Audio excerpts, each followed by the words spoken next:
चीन के वुहान शहर से निकला कोरोना वायरस लगातार अपने नए नए रूप धारण करते हुए बेहद संक्रामक होता जा रहा है।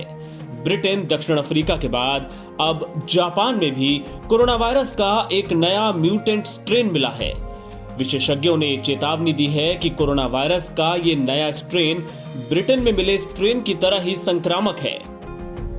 जापान में मिला कोरोना वायरस का ये नया स्ट्रेन अब तक कहीं नहीं देखा गया था। अब ब्राजील से जापान लौटे 4 लोगों में इसे देखा गया है। निकेई एशिया की रिपोर्ट के मुताबिक ये संक्रमित यात्री 2 जनवरी को ब्राजील से जापान के हनेदा एयरपोर्ट पर उतरे थे।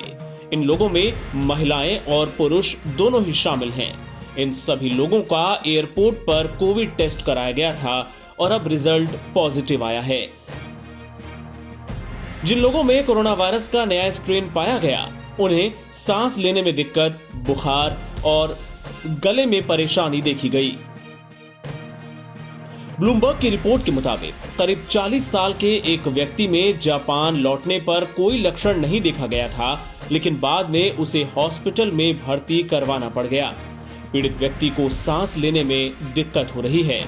इन सभी लोगों की जांच की गई थी, जिनमें कोरोना वायरस के एक नए स्ट्रेन का अब पता चला। देश के स्वास्थ्य मंत्रालय ने विश्व स्वास्थ्य संगठन को कोरोना के इस नए स्ट्रेन के बारे में जानकारी दे दी है। अभी तक उपलब्ध सूचना के मुताबिक जापान में मिला कोरोना का ये नया स्ट्रेन अभी विकसित हो रहा है और इस वजह से वो कितना ज्यादा संक्रामक है, इसकी पक्की जानकारी अभी नहीं मिल पाई है। अभी ये भी पता नहीं चल सका है कि पूरी दुनिया में कोरोना की जो वैक्सीन लगाई जा रही हैं, वो इस नए स्ट्रेन के खिलाफ कारगर होंगी या नहीं। जापान में हाल के दिनों में रोजाना 7,000 से ज्यादा कोरोना के मामले सामने आ रहे हैं।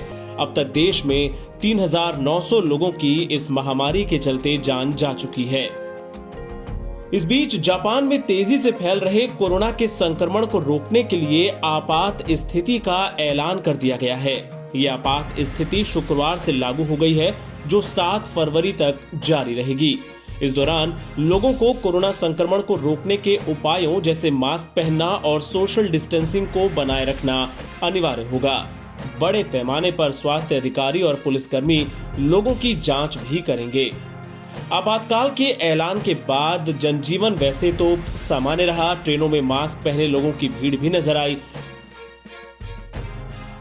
प्रधानमंत्री योशिहिदे सुगा ने रेस्तरां में कामकाज के समय में कटौती करने और लोगों से घर से ही काम करने की अपनी अपील को दोहराया है। सुगा ने कहा कि हम लोग इसे बेहद गंभीरता से ले रहे हैं। लोगों के सहयोग से हमें हर कीमत पर इस मुश्किल स्थिति से निकलना होगा। एनबीटी ऑनलाइन की रिपोर्ट।